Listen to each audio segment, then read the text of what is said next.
Good morning, everybody here on the bottom line.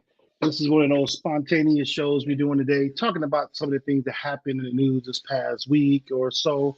I have my co-host Bria here. She'll be with us shortly.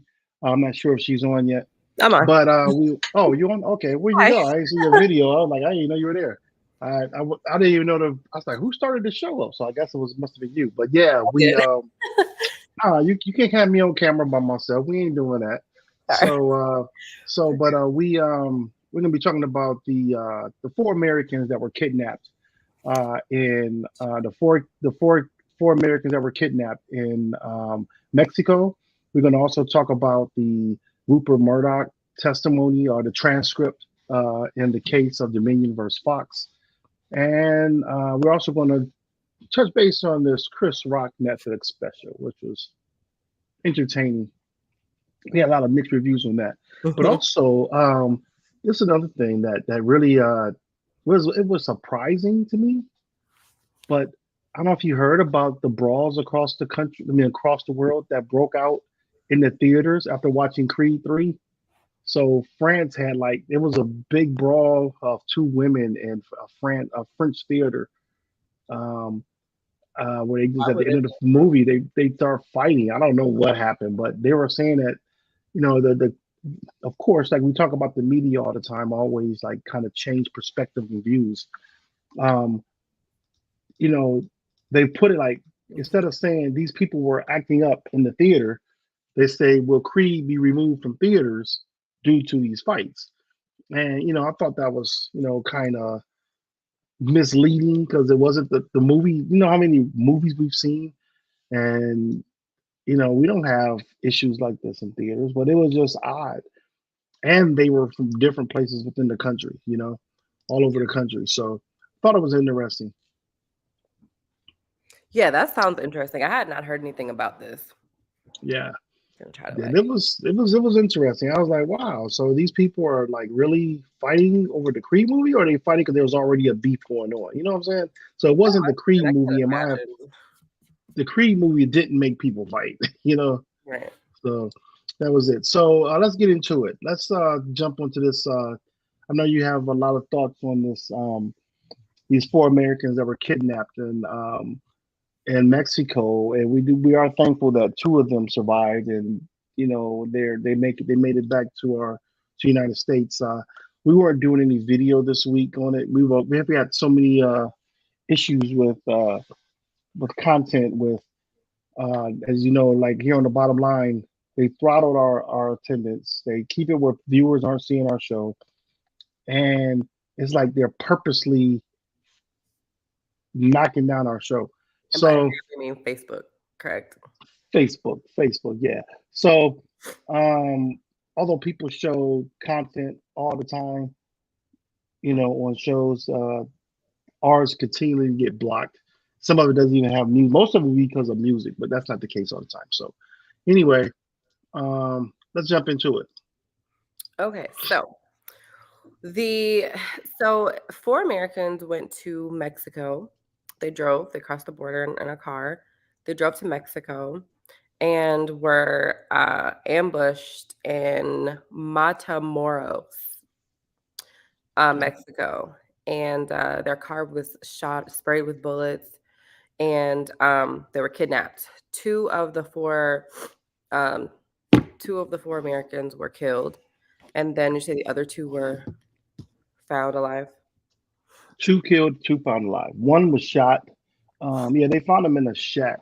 So the report says that they were crossing the border. One of the people were going to get a cosmetic surgery that wasn't too far, within that border town. Mhm. And because if you ever been out of the country, sometimes your GPS and your mobile signal was sketchy. And so that was the issue. The GPS, they were going to a location, to a doctor's office, and the GPS kept breaking in and out, breaking in, breaking up. So they couldn't really find where they were going. And then, I mean, that lasted like over 2 hours. They called the doctor. He was giving them, the instructions, step by step instructions, but the GPS kept going out. And that's when a car crash happened, and the kidnappers Well, if I think I'm correct, they shot at the van at the minivan they were in. I'm not sure, They were in but then they it looks like a Chevy something. threw him out. I mean, then they dragged him and threw him in the back of the truck. At that time, some of them were shot, and well, two of them tried to run away, and that's when they were shot. They were dragged back into the truck. So um, I just heard the grandmother or the mother of the one lady that survived that was getting the actual surgery. Hmm. She survived, and I heard the mother telling the story about what she heard about what happened. I kind of after I heard the initial report, I kind of stayed back a little bit to wait till this all fanned out. Right. I why are you not in the mirror? I see it. What are you posing for? Fix Like, my afro. I was fixing my afro. but yeah, I've yet heard have you heard the testimony from the lady, one of the survivors yet? I've not. What I was paying close attention to that really interested me was the cartel that sent the apology letter and turned Yeah. over the people responsible. Hmm. I think that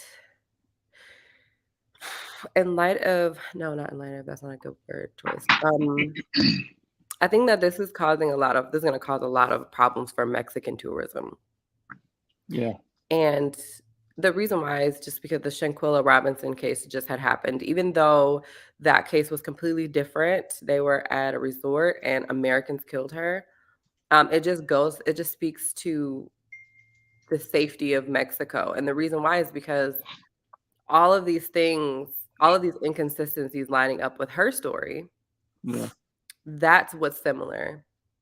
Is that it looks as if traveling to Mexico is not saying that it ever was incredibly safe. Like when you're driving, we know that there are going to be dangers when you're crossing the Yeah. border by car.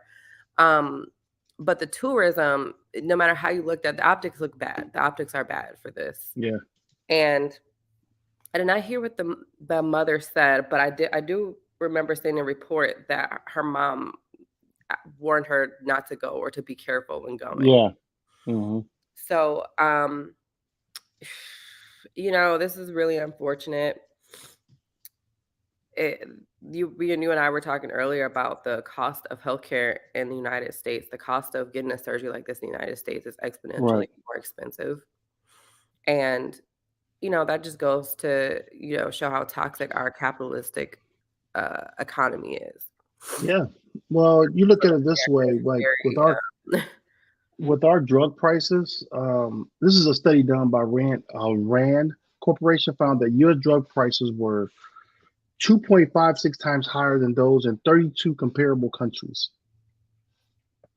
I believe it. Um, yeah, I mean that shows you how what it's like. And one of the main things I found out from um, what the issue with our drug prices is. This is another article, another stat I'm reading. Why they're higher. Our drug prices are often the result of drug patents that pharmaceutical companies hold. And the strategic drug patenting prevents companies that make generic drugs from competing. This is because their generic products can be subject to court action. And that was from last year. That was a report from last year, October 19th. So they're saying that's the main issue of trying to avoid going to court because you make a drug similar to a Pfizer drug So, or like, basically, you have these pharmaceutical companies trying to monopolize one medication, one yeah, product, exactly. so that it can't be replicated or it can't be nothing similar can be made to try to make it more affordable or to drive down. And right, a lot of times the generic drugs are owned by the same people who make the Oh, brand right. name I didn't drug. think about that. That's I'm true. not. I'm not. Let me Not a bring lot that of back. times, but it does Urgency. happen where they It make the same happens. product and they give it a fancier name or whatever so that you will Yeah. buy the more expensive. No, I can definitely understand that. But yeah, that's Yeah. what's happening is that, like I said, but it all speaks to the economy in the United States. Yeah. Capitalism is so very toxic because it's preventing people from getting quality healthcare. It's preventing people from having quality of life. Um, because the prices are so high. I mean, this goes all the way down to the eggs at the grocery store. Yeah. Like eggs are we just was like, we're not buying $6 eggs. That's just not happening. We Yeah. just have eggs. Because what do we need eggs for? You know what I'm saying? We'll be fine with some cereal and milk. Even the milk is ridiculously priced. So Yeah. um it just all boils down to that aspect of America. Like that's what's you know what I mean? That's why people feel like they need to go get their teeth done over in the DR or they need to go get their BBL done. Oh, which is a Brazilian butt lift for those who don't know. That's the procedure she Okay. was going to get. Um, And good. I'm sorry. no, I'm saying that's why you go across the border to get those kind of procedures done because it's more affordable. And the worst part is that it's not just affordable, it's reasonable. Well, just let me give you an example of plastic Outrageous. surgery. So we know she was getting plastic surgery done or some type of cosmetic surgery. I want to give you an example of prices. Mm-hmm. Um, so by getting affordable cosmetic procedure abroad, to save you up to 75%, number one, than in our home country of the United States. So popular surgery such as a breast augmentation costs around $3,450 in Mexico. $2,400 in Turkey. And by the way, Turkey is the cheapest place and have great medical services in Turkey. Uh, in Turkey, it's $2,400. But on the other hand, it will cost you $12,000 in the United States, $9,725 in the UK. So that's why people are going overseas to get surgeries done. Some surgeries, in my opinion, I would say, um, would be aware. When you start um, altering your body, things can happen. So you have to be on the lookout that this can happen. That when I say this can happen, technicalities can happen. Then you got to look at the facility that you're going to. Is it a reputable place or is it not? I mean, I'm not saying people have butt injections at a Butt tattoo party. injection. I mean, it's not butt injection. No, I'm just giving you an example of Oh, no. somebody going to a party Oh, somewhere and have surgery a injection done, and their butt coming up looking like a lopsided concrete slab. You know I know that has someone happened. who went to the DR to get a BBL. She looks amazing, but she got a full body makeover. Well, it depends on where you go. Yes, her I research was very like she dive very deep to do Yeah. to get there. So I think she probably chose DR over Mexico for a reason. I'm not sure exactly. Well, that's what I'm saying. You can't say it's because of the procedure because I know a lot of people. I live in Texas. I know people go to Mexico to get um, medical procedures done because it's cheaper and they're getting quality service. I know that for a fact. People that Mhm. I know. So it's not saying, but just like here in the United States, it depends on where you go. Well, You so here's the can't. other thing. I'm sorry. I'm not going to cut you off. No, go ahead. No, no. I mean, Okay. that's just some factual stuff there. That depends on where you go. I mean, that's no matter where, you know, where we are. It depends on where you go. Like that same thing in the United States. You can go to a doctor that you can find out that does have a good reputation, and you find out later that wow, this guy was a joke. He didn't know what he was doing. We see that right here in our country. That's so true. The So other side we of it is can't. though the outside, the other is if the United States, if in the United States the actual procedure was the same price and the aftercare was much more affordable, I think people Mhm. would stay in the United States. They Like you would. said, Yeah. pain medication, antibiotics, drugs that you need to help to properly heal and move on with your life from this kind of procedure is really expensive, especially if your healthcare or if your insurance is not willing to cover all of the Right. procedures. And that's the other thing. It's just like the your insurance has to be open to Right. covering some of it. Like I would hope, but that's why some people go across the border to get. You have to after a procedure like that. You have to have a faja, which is just like a full body compression suit. You have to have lymphatic massages. You have to have Hmm. all this aftercare. You have to have someone caring for you around the clock. You have to have someone draining you. You have to have all of these things. Hmm. And in the United States, it is simply just it's not affordable. It's Right. expensive. And No, you I might agree. said, you might not even be getting the same quality. Because when you look online and you look at these celebrities, you have a lot of celebrities that get their stuff done in the United States and it's not quality. The butt don't match with the thighs. It does not look good. Right. So, you know, it's almost just like you're not even paying for quality in the United States. You're just paying for the name. You're paying for Right. a procedure done in the United States. Right. No, I agree. I Blame totally her for agree with going you. across the So, border. I don't blame her for going across the border. I just would say that this is going to be a thing where Americans are going to second guess going to Mexico. I say that knowing that I'm going to Mexico in just a few weeks. I'm going on a cruise, well, but it's a very different, is yeah, a completely different part. Um, yeah. I but mean, the I've Americans, traveled on vacation to Mexico plenty of times, and it's been fine.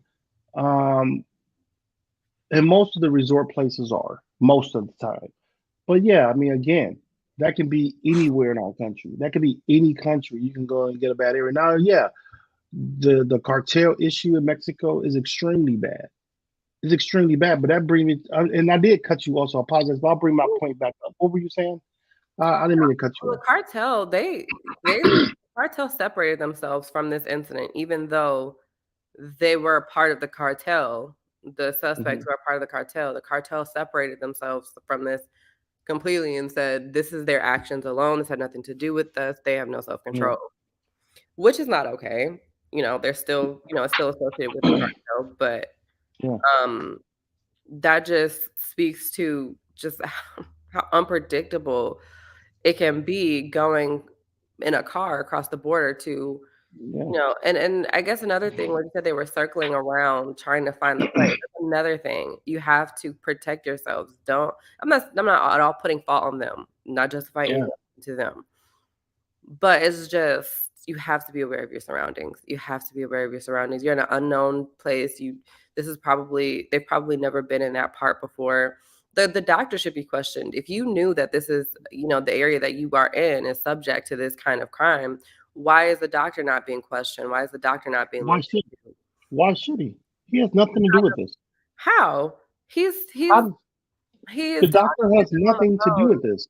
He's talking to them on the phone. They're looking for his office and they get kidnapped while on the way to his office. I feel like if this is not the first time that that's happened, why would they feel comfortable shooting in the daylight, like shooting at this car? No, no, no. What I'm saying is, what does the doctor have to do with this? I feel like he should have let them know, "Hey, this Let them know area what. can be this is a area that is why don't you park somewhere and I tell you how to get here?" That's even worse. Well, I no, don't no. Well, what I'm saying, Bree, you can live in a certain neighborhood in the United States, mhm. and you're inviting somebody to your house who's coming to visit you. Do you say, "Don't come to my neighborhood because it's a bad neighborhood"? I'll be honest with you. We went to go to Chicago, and George's aunt straight up told us, "Look, you guys, make sure you lock your doors because there'll be some carjackers out here." Some kind of Okay. warning would be nice. Like she told us, she said, "Hey, yeah, there's been carjackings in the neighborhood a little bit." So, But it's just what? a So courtesy. what Hey, business? you So might what? get kidnapped by the cartel. They run these areas heavy. You might get kidnapped, and some of y'all might not make it. Come at your So own you're risk. so you're looking at a family member telling you this, but what business tells people that? That's a business. Who It's a tells that in a business. business? I mean, but I'm saying lives It's a are doctor's office. But I'm saying it's lives a are doctor's out there. office. It's a doctor's office So, in an area where the cartel is clearly running things. well, you also go back to the point of the fact that you are aware of where you're going. So Come they were come fully, at your own risk. so they were fully aware where they were going because there was one Were person. they? Well, one of the guys, they were fully aware where they were going because one of the guys that got killed, who said, who the word came out later that he didn't want to go. Okay. He tried to talk them out of it. The other issue is that there was another person that was a friend of theirs that stayed on the American side of the border. And I'm guessing they were in communication with this group of people until, and that's how they, realized they couldn't find them, that they were reaching out and they weren't saying anything. So that's when there was an alert that something might have happened. And of course, the surveillance camera saw it because it was like several days before the news really made it out. I forgot how many days it was, but the this is just the way of life in that area. I mean, the increased cartel violence over the past 10 to 15 years have frightened a lot of businesses away over there. So some of the people there who, look at a doctor, he's serving that community in multiple ways, not just plastic surgery, or not just cosmetic surgery. He probably does a lot of things. A lot of doctors there probably do multiple types of service just because of the location and the people that are there.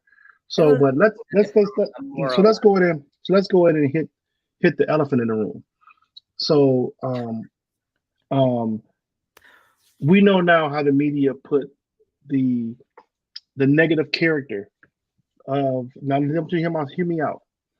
The media put the negative character of these people, their past drug activity, out there in the public.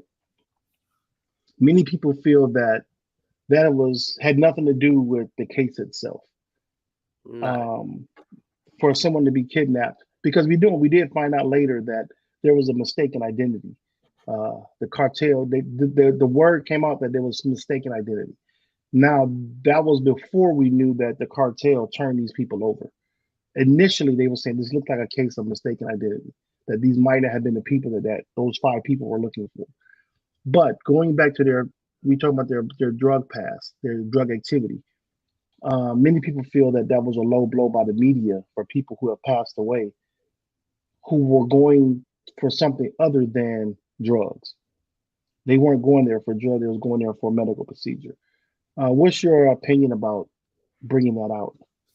I think we spoke about this earlier too. I feel that whenever there is a Black person or Black people that are victimized, who have been, I don't want to say victimized, that have been a victim of a serious crime, murder, kidnapping, for some reason, it is just impossible for the media to just be respectful, to just understand. Instead, they have to try to find a reason why this happened to that person. They have to find a reason. They have to find a way to justify what happened to them. But they don't do that to white people.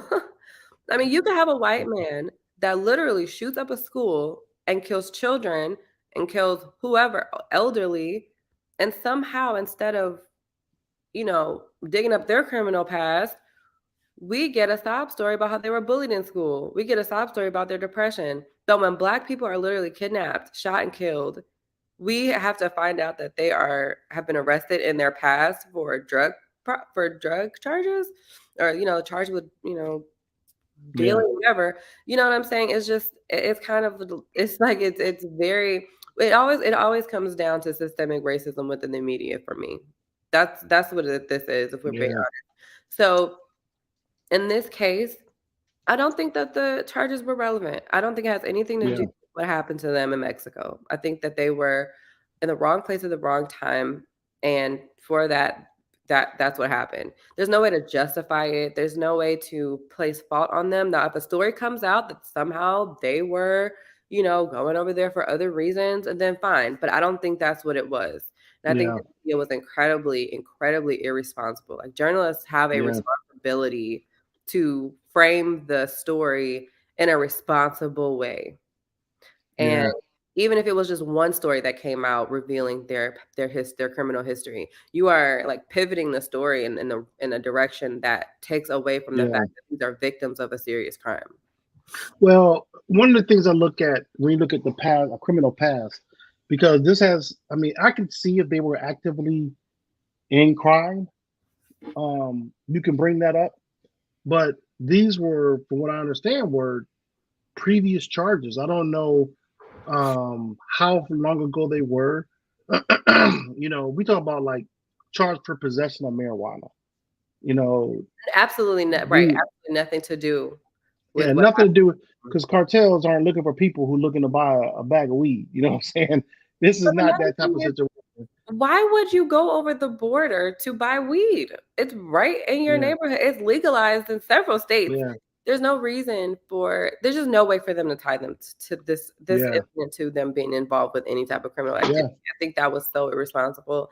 And I think the families of these 4 victims should be upset. And then we don't know the details. Like the one lady, Latavia, 2016, 5 counts of unlawful conduct towards a child. The daughter was 8 years old. Now the daughter was on the news. I saw her daughter. What does that really mean?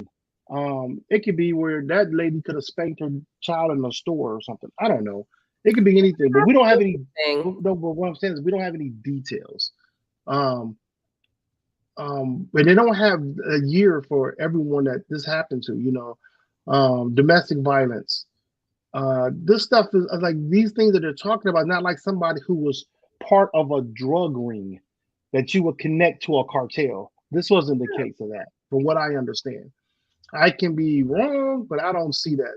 I think Um, that is incredibly irresponsible for blogs, for news station, for media, whatever media outlets of any kind to yeah, disclose on their criminal history in regards to this case because it has yeah, nothing to do with this case and it takes away from the actual facts of the case. yeah. It takes your It attention does. away It from does. the It facts of takes it the takes it case. away. In a way, it kind of it makes it hard to empathize with someone when you know they are, previously guilty of a crime. So you're Okay. taking away empathy from these victims. You're taking away, um, you're justifying the crimes that happened to them, even though it has nothing to do with their past and they've been Yeah. charged of their time. These are free people. These are people who have probably, I don't know if they have warrants or not. I don't know if they're still under, I don't know. But You would have known by now. yeah, clearly these are people who are not currently doing crime and they've done their time or whatever the Yeah. consequence was. It has nothing Yeah. to do with this case. I That's totally agree. incredibly irresponsible. No, I totally agree with you, and that's something that we see in the media quite often. So I do feel for the families, and I hope that the two survivors' lives will be somewhat resumed to normal if possible. I know there's going to probably be a lot of therapy. There's a lot of trauma there. Anxiety is going to be built up, depression, and not only that, you're looking at someone who wasn't happy with herself or her body possibly to get changes made. So now that's just my opinion. I'm just thinking that she wanted to change her look, and so I um, don't think it's so much about changing her look. I only say this because I'm a woman who have children, and I personally don't want plastic surgery, but I completely understand women that go that route. I'm all for body positivity, no, I said that's but not. I didn't say I was against it. I I know. said Let's I clarify. said for a person who was unhappy with how she looked, she went to make changes. That's the fact. So um, and that goes and when you want to make these kind of changes, it can play on your psyche, it can play on your emotion, your depression. You're not happy about how you're looking at that time, so it can create depression. We don't know what the person. I know people been through these situations also, who were going through, they were unhappy place in their life because of their physical features, so they wanted to make change. Right. And so I've seen that, and I've seen the depression that comes with that. So all that goes into the story of mental health a lot of times in our society, especially when in America we're always competing to look like someone on social media or TV, or we're always competing, and I'm not that gonna can lie. This BBL trend is taking off. Go ahead. I'm sorry. yeah. But I'm saying it can play, it can be what I'm saying is that you're always competing to look a certain way. And I think that's not just in the United States, but all over the world, people are doing these things to compete because of social media. Everyone's showing their bodies off. Um, and I'm not saying this was her situation, but what I'm saying is that if you're taking a route to go all the way to Mexico for a cheaper price to change your look, she wanted to really make some changes. And she took that kind of risk. And it's sad.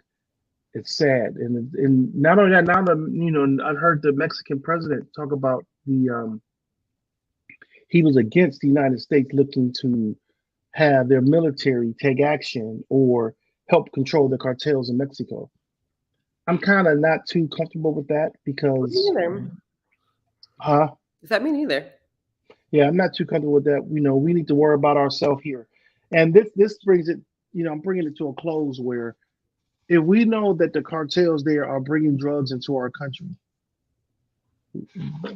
And all this, I've been saying this for a long time. With all this sophistication of of the United States government and how they surveillance and track things and can find information they really want, why have they yet been able to control the money of the drugs that are coming to our country? Because somebody in our country requesting these drugs, and it's not the little man you see on the corner selling them. So we have the ability to find out information, and for some reason, because of the money involved, we don't do that. And so I think that we are very much uh, the cause.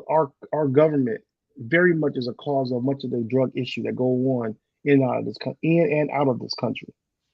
So it's time to for us to really take a look at that and stop being tight-lipped about it, because they can find any if they can fly a drone or something all the way across the other side of the world and kill a known terrorist in his home or wherever they're at.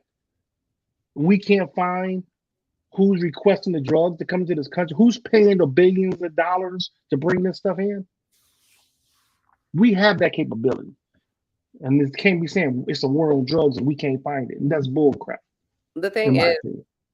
we have the capability, but why would you want to uncover something you're a part of? Right. That's what we know. That's what I'm saying. Yeah. But there are those that can expose it. And every time someone tries to expose it, it gets out. Like it was if you ever watched the movie Kill the Messenger, was a good example of that. Was a reporter, I think it's David Webb, worked for the San Jose Chronicle. I think it was. It's a True newspaper. story. Huh? True story. Yeah, true story.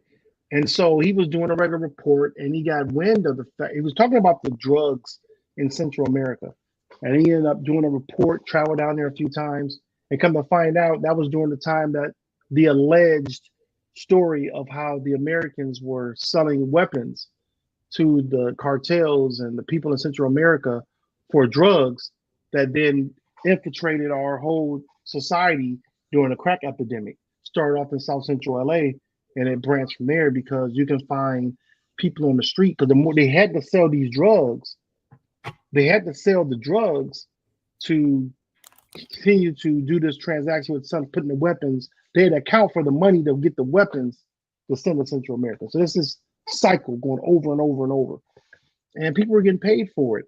And then you wonder why you get a person who lives in poverty, and you would give them 10 grand a week to sell crack on the street, sell cocaine, and you're like, wow, what do you do? A person who can take themselves out of poverty very fast versus not doing it. And then we can go Some down the people, rabbit hole of why these areas are so impoverished in the first place. exactly.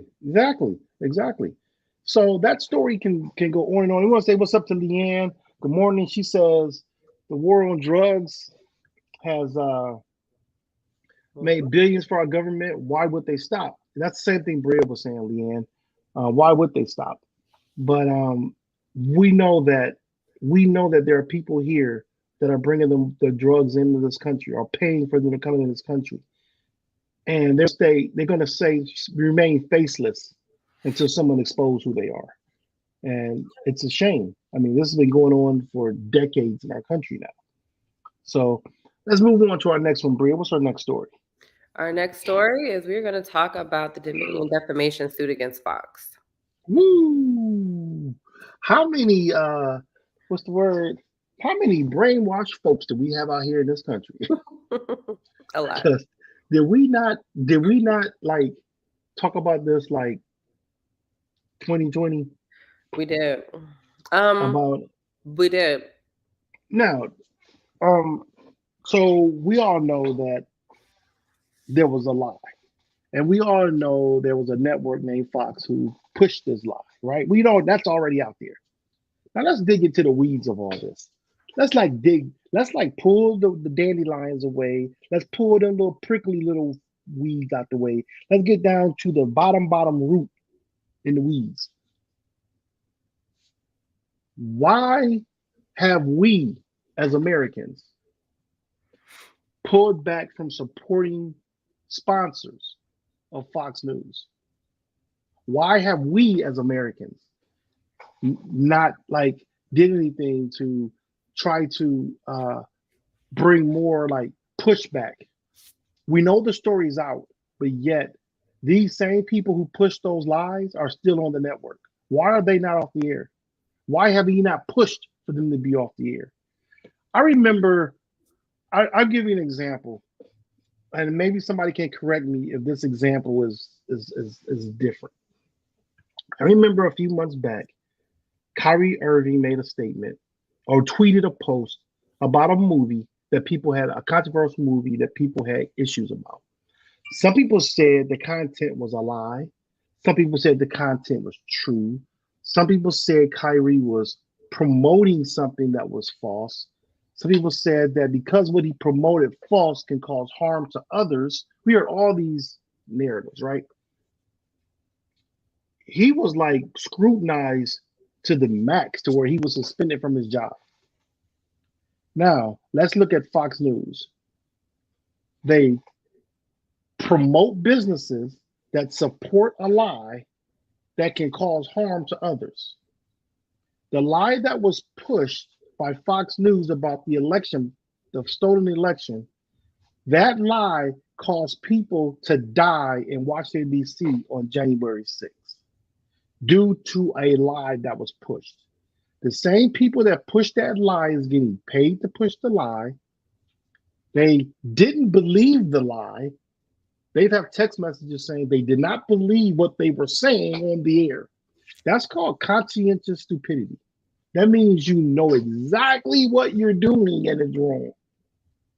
And then you have those people that was at the Capitol knocking down stuff, breaking in windows, climbing the walls, looking like something from Planet of the Apes. That was sincere ignorance because they believed this lie, told the lie to somebody else, and repeated the snowball effect. It shows you how manipulative our news media can be. And this is something that I think many of us have talked about for years, that the news media can take a story, twist the narrative, and give a whole different perspective. The thing about it with Fox News, we knew it was a lie. It was like blatant in your face lie. So as a young millennial as yourself, how has this whole process affected you in a sense of knowing how the media reacts and how people follow what they hear? How is that affecting you as a young person? I think that I think that our generation, and I don't think there's not one person from our generation who just blindly believes what the media says, especially as in regard to this. I think a lot of the people my age, white, black, but whatever, we were all like, this doesn't seem true. This doesn't feel real. This doesn't, there's like, it was kind of a moment where we're just like, okay, like people are just picking to find reasons to cause a riot, to try to overthrow the government. I think that for me, I think this is really surreal. This is something I never thought that I'd see in our country. Just because most of my childhood, just like many people my age, it Yeah, was more of the same of, politics that were politicking, but they weren't really a danger to society. Like, I no, mean, on a level like this, where we would see an insurrection of the Capitol, like that was something that was something you would see out of a movie. yeah, It did it. I was like, "Is this happening for real? Like, is it really happening?" And then, all of the stories that followed, like, it's not like it stopped. Even after the insurrection, there was still the lie being, this election was a false election, and all of that. yeah, It still continued on, and some people today still believe that, which is crazy. Um, it's crazy. And then, all of the So all of that's just to answer your question. For me, it's very hard to wrap my mind around the state in which America is in, as far as our government, our democracy is very fragile. Mm, Democracy is always a fragile thing. yeah, It's always very fragile because at any point, a democracy can be turned into something else. right. Uh, Well, I want to push back though on you when you said millennials believe that that was a lie. I want to push back on that because I know several millennials and Gen Zers who believe that lie. I work with what? I have worked with some, yes. Oh, And oh then my you gotta look at your circle also. Like who are you around? So if you have millennials who were Trump supporters, whose family were Trump supporters, they believe that lie. really? Yes. I There know some were supporters. They did not believe that okay, lie. they believe the lie because I'm in Texas. You're in Missouri, which is not far from Texas, but they have some of the same ideologies in Ideologies. Missouri. But but in Texas, there's a lot of young people who believe that crap. So there are those that didn't. I believe that a lot of young people. I believe there are a lot of young people who were um, alerted to that they were alerted that wow, this was a trick. This was a lie. A lot of millennials and Gen Zers were then had their minds changed. That I believe. But then you have those old head like these baby boomers and some people in my generation, Generation That's X, who were like, who knew it was a lie, but resisted because they want to stay tribal to a side, knowing it was a lie. They wanted to stay to the side, like the Sean Hannitys and the Laura Ingrams. They knew it was a lie, and they stayed there. So I think it was a lot of mixture throughout our country. But getting back to the money side of it, like Leanne is saying here, why I want to know why do we still support people like Home Depot, for instance, who supports I'll tell you why. that lie? Why do we support the businesses? Because we don't want to give up our conveniences. We don't want to give up our the things that are close to us. We rather drive up the street to somewhere, purchase something, even when we know that it may not be a good place to purchase, instead of driving the extra 30 minutes to another location, who are supporting things in our best interest. And I say our best interest, the best interest of this country. Um, Talk to me. there are different places that I refuse to go and um, give them my money because I know where they stand. So I posted a list of sponsors not too long ago. I'm going to read. I'm going to let you go ahead and you was going to say something. I got my man Darren in the green room. I see him there. I haven't seen Darren in about a couple of months now, and I see him sitting in the background down there. Like, man, we must have started something today, Bria. Just popping up doing the show today. So, but why do we still support Bria? Why do you think people still support businesses that they know that are not for their best interest? Like you said, convenience. Let's just be real. We were supposed to be boycotting Amazon a long time ago, but Amazon is a very convenient resource to have to get your things from, to get to watch Right. your shows, to get whatever you need by mail, so you don't have to go buy it elsewhere at a higher price. That's the honest truth. Um, I think that is what it boils down to: expense to travel and convenience. Yeah. I don't want to waste 30 minutes of gas when I can go right up the street. Yeah. The reality. Well, I want to I give don't you an think that doesn't. example. I don't. Huh? I don't think that means you can't hold these companies accountable in a different way. I think Yeah. that there's many ways to hold companies accountable. But convenience is a big deal, especially right now with the way inflation is everything's really expensive. Yeah. But We're lazy. Leanne, yes, we are lazy. I'm agreeing yeah, with you. no, it does come to that point. We We are we we millennials as are, well. yeah, but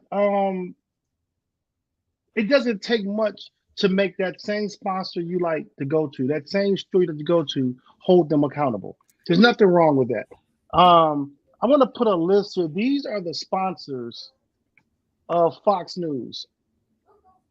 These are the sponsors of Fox News. We have the ability to contact these people and complain. We can bombard their inboxes. Um, and I can't do it alone, but I do it myself. I grab about 4 or 5 sponsors every now and then, and I'll send an email off. Yeah. I'll tweet on their what do you call it? Their Twitter, their inbox on Instagram, Facebook, Facebook. all that. So I posted the list of sponsors here, and you can see where what's going on here. So I got people here like My Pillow. We know about My Pillow. He's a knucklehead. You got Procter Gamble. You have Liberty Mutual. How many people have Liberty Mutual life insurance or car insurance? Your We parents? got Progressive car insurance. We got General Motors. How many of y'all driving a Cadillac out there? How many of y'all driving a Buick or Oldsmobile? Yeah, yeah. They supporters. We got Subway. We got JP Morgan and Chase. I used to work for those people. You know what I'm saying? So that's a list of some of the people there, but it goes on and on and on and on. There's so many. Starbucks on there?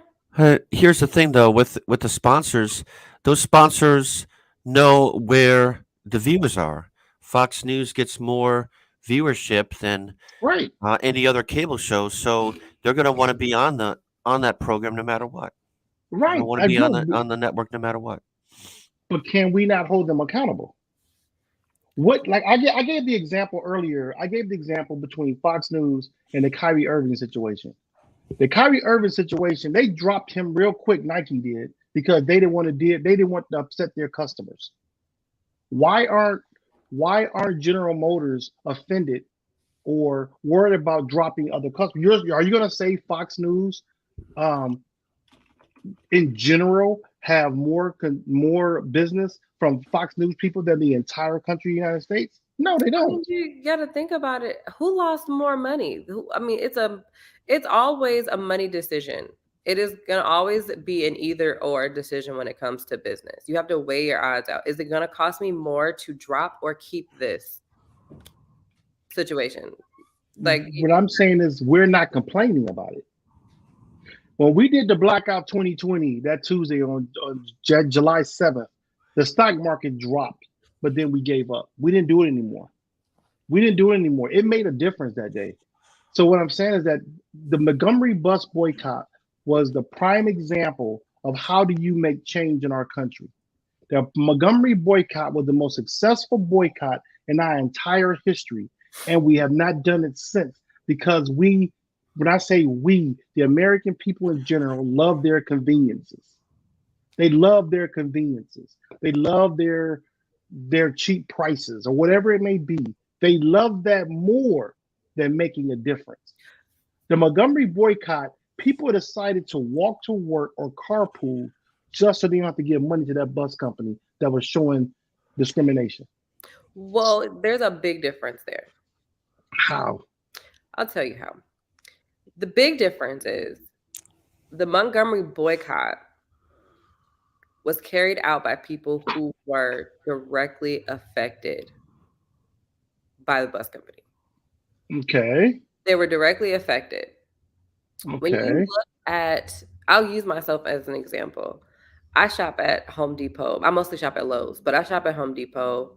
I use Amazon. I go to, probably a number of places that are on your endorsement list. But I don't watch Fox.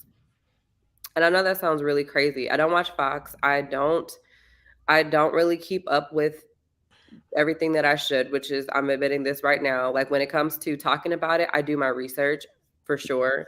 But am I every day indulging in this source of news? No. Like, am I honestly, if we're not talking about it, which is really sad, but we're not talking about it, I'm not really paying much attention to it. Do I know that these endorsements are wrong? Do I know that they should stop? Yes. But it does not directly affect my life. I'm only using myself. I'm only throwing Yeah. myself on the board, on the, Let me you let me know, give an example of how your life was affected. but I want to, can I just finish? Go ahead. Go ahead. But it's not just me. It's a lot of people who would basically not do anything for, like you said, the sake of convenience. Because in your everyday life, when you're dropping your kids off to school, when you're getting up in the morning, when you're getting gas, even is it a direct effect? It's not affecting my life. And that is just me being completely honest. And that's just me Okay. laying out. not to sound arrogant, not to sound ignorant, I just am putting out there that in everyday life, this story, this what's happening, it doesn't seem to affect me in a way that would make me drive 30 minutes away instead of down the street. So you're saying that in the state of Missouri, you're not cautious about where you go because of MAGA supporters? No, not anymore. Not anymore? Okay. I think right before the election, yes. I think that right after the election, and in a part of town I was living in, a little bit, I was concerned, but I live further away now in a different area, and I no, I don't think about it at all. So when I say affected, okay, that's okay. Let's go back to what you just said. You said that because of my life personally. So when I make decisions politically, when I decide to vote, when I decide to stand by a certain cause, me personally, it could be because of my age right now, that I don't make decisions based on my immediate future. I make decisions based on what's the impact going to be like for my grandkids and my great grandkids and my great great grandkids. That's how I make decisions. So when I say that the how Fox News, what they're doing can impact people, is because, for instance, in Georgia, the way they had to change, not just Georgia, but across our country, they changed laws for election laws, for what they call election integrity. That affects people. That affects you if you decide to move to one of these states. It's actually happening in your very own state of Missouri, these same laws. These same supporters are the ones that's changing the history laws, how education is taught, which affects not only you, but affects your kids, your grandkids, and your great grandkids. That does affect you directly. But we're talking about the January 6th. We're talking about the election. No, we're talking about the sponsors that are supporting the lies of Fox News. So that's what we're talking about. Okay, so I thought we were talking about Dominion lawsuit, and I thought we were talking about how these sponsors, they sponsor Fox News, and Fox News is spewing the lies about the election. I thought that's specifically. Yes. I thought that was the box that we were in. If we are talking about removing Black history from curriculum, that's totally different. And I get what you're saying, though. How is it different if we're supposed to be boycotting these sponsors? I am saying that I thought we were in the box of talking about the lie of the election. That's it is. The lie of the election was pushed by a group of people who support all these things. So I honestly believe these things would have happened regardless of that election lie. No. You don't think that Black history being removed from the curriculum in schools would have been pushed without it? Because we were talking about this issue before the election happened. You got to realize that to change laws.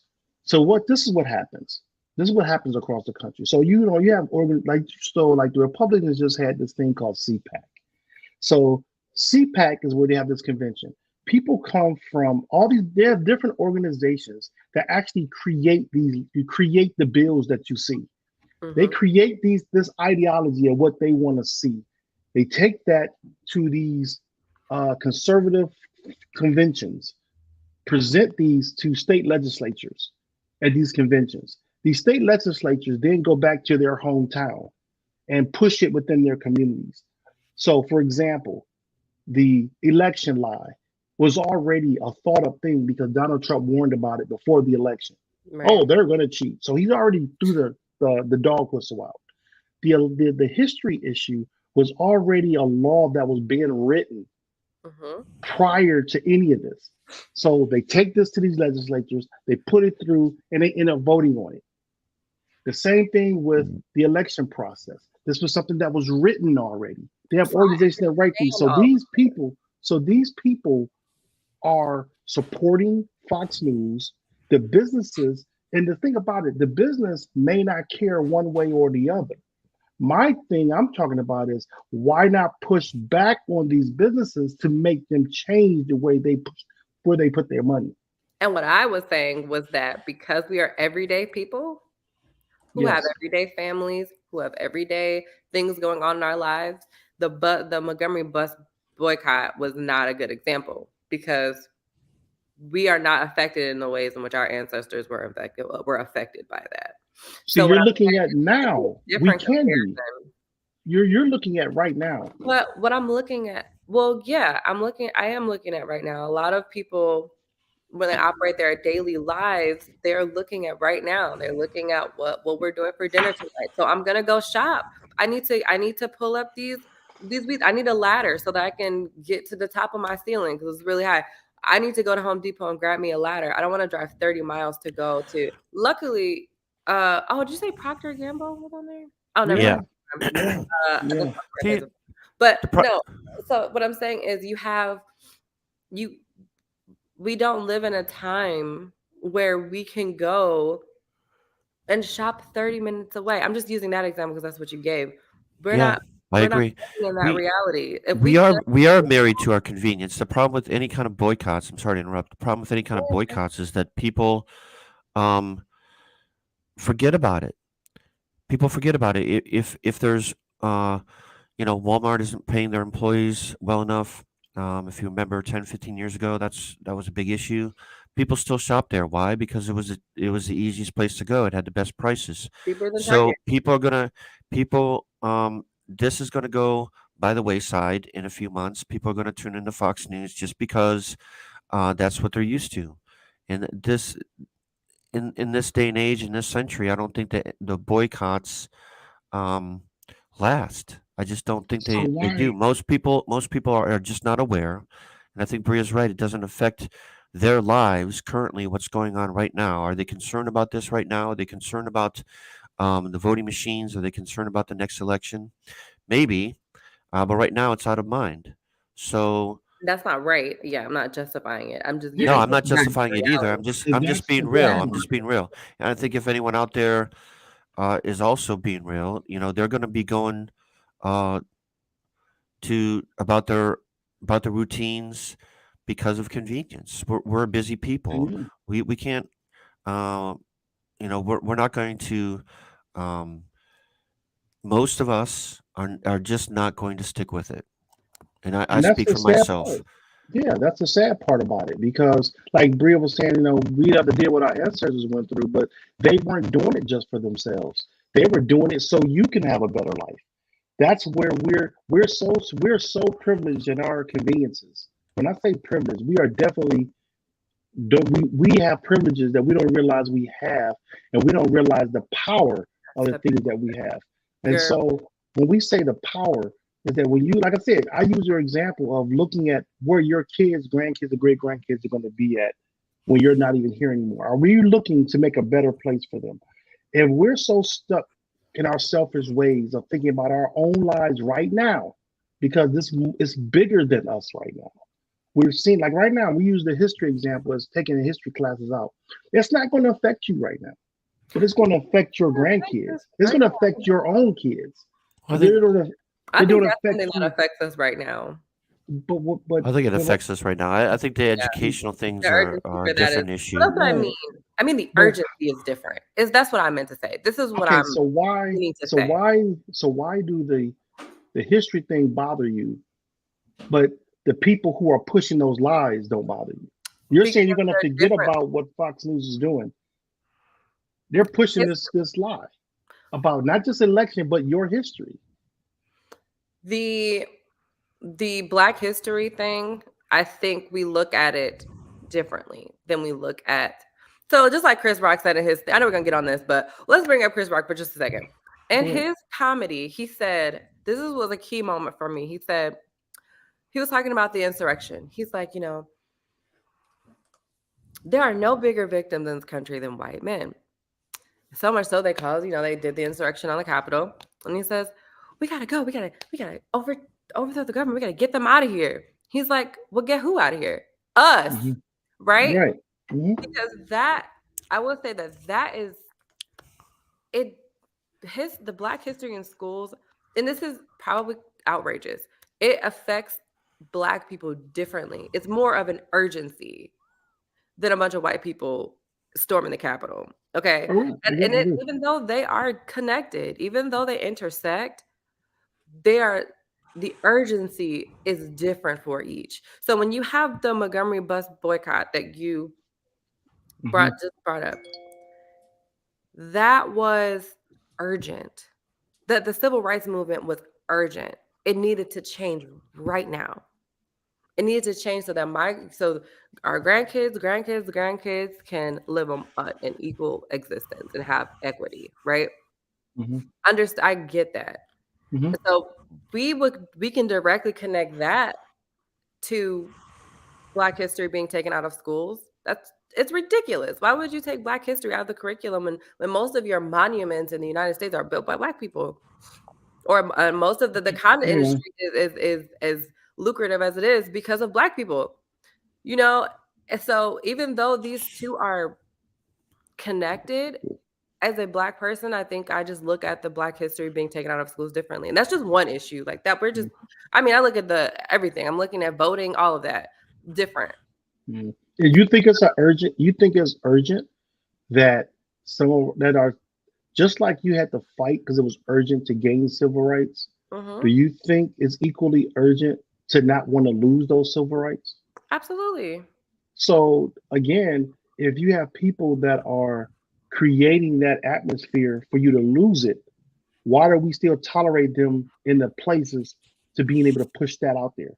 Well, I'm not saying it's right. I'm just saying that we allow it. We allow it. The reality. The reality is you throw Black history out there and you throw voting and urban areas being restricted to certain times and you can't even give water out in the voting line. When you talk about that's even though they're connected, I'm not just saying they're not, the urgency is going to be different. It's going to be perceived as a different issue, like as opposed to the Capitol. Like who perceives it that way differently? Who perceives it that way? I think young Black people do.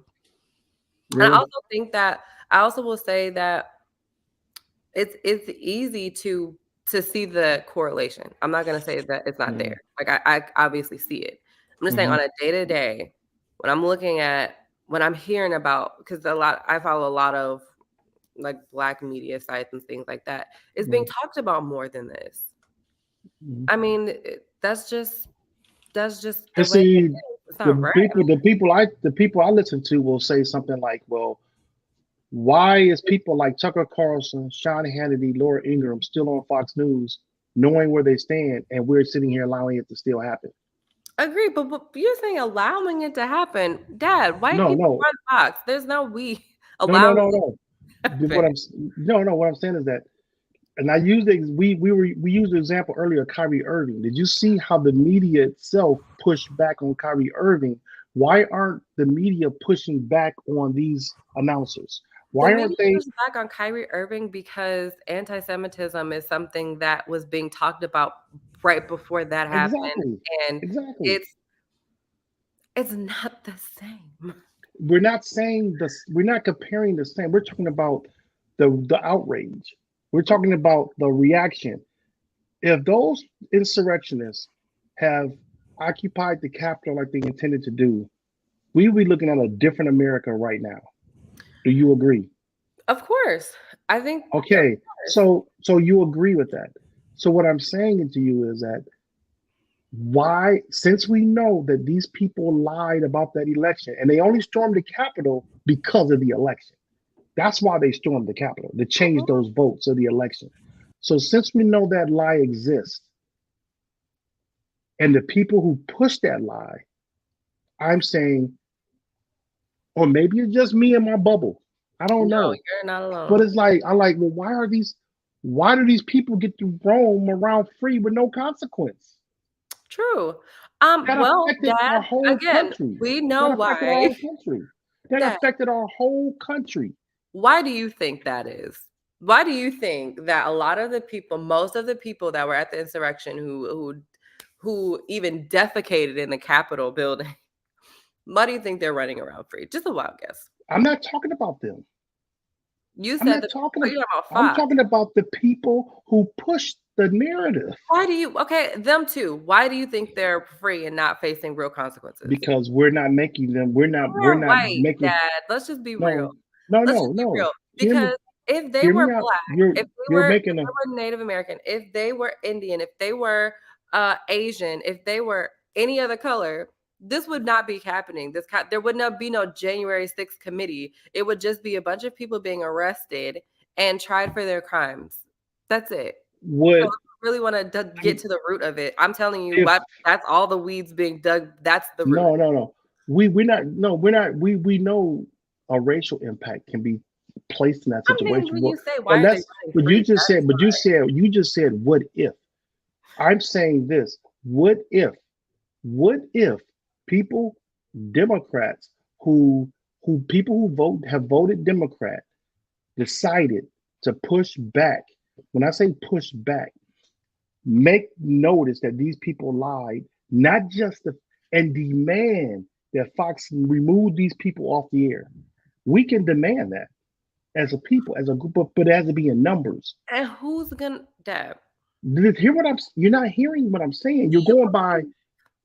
I'm asking, do you believe that if we were all to just boycott all the endorsers that were all of Fox's endorsements, if we were to boycott all of those companies, It could be for one day.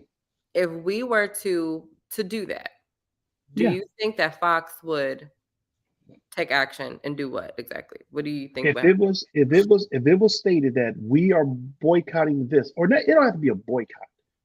It could just be a mass protest one day to say we demand that these people are removed from your station because of that lie that could have caused tragedy to our country. Okay, and then they just put 3 more people to replace them. What happens to all the lawmakers? What happens to all of the people in All those decision-making seats too? What happens to them?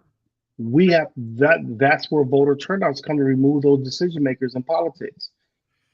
It has to be a collective push, and that's what annoys me is that we are so focused on right now that we're not looking. You know why these things happen? Because we were passive. Dad, I think We you're were passive. When I say we, the when I say we, people who know these things, we know these things were coming up. We've been talking about insurrectionist people. We've been talking about the lies of Fox News, and we sit here and watch it happen, and we talk about it on a show like this. But no one's taking action. I think when you look at I think what we're looking at here, which I mean, I know that this is obvious, but and I could just be going around in circles, but the reality is this.